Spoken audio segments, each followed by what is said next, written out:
OpenAI is scaling back their native checkout, and here's why. And honestly, I'm not surprised at all. Over the last decade, I've watched massive platform over massive platform follow the exact same playbook, and they all end up failing. OpenAI followed the exact same one. They launch checkout, they sign on a couple of beta partners to be the first retailers on the platform. Then they put together an API and announce that it's available. They expect retailers and brands to stop everything else that they have going on and prioritize the integration into this API. This doesn't work at scale. Why? Because commerce is not a secondary feature when it's a universal commerce experience. This is incredibly complex plumbing and massive amounts of infrastructure. Merchants don't want dozens of fragile custom integrations into all these different platforms and all these different destinations.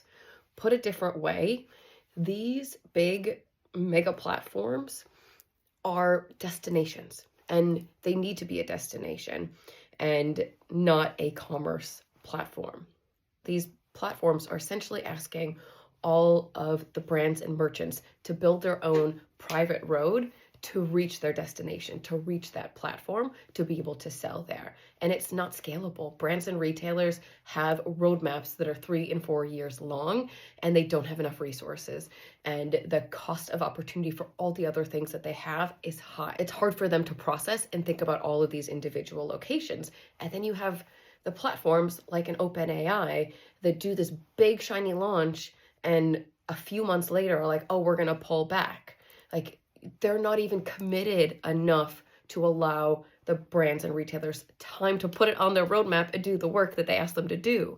So when you have that lack of commitment after you've asked such a big ask of these brands and retailers, it just sets everything up to fail over and over and over again.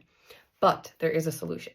Instead of having brands and retailers build their own custom roads and their custom integrations into every single platform that launches out there, and there's going to be another one, there's going to be many more, and there's going to be another. So instead of asking build out their custom private road to get there, there needs to be a single super highway that all of these brands and retailers do one single integration. There's one integration point for them into that platform, and that platform, like a hub and spoke, has every single one of the big mega platforms or mega destinations, we'll say. They have every single mega destination, like a hub and spoke, individual hubs off of that big universal commerce platform.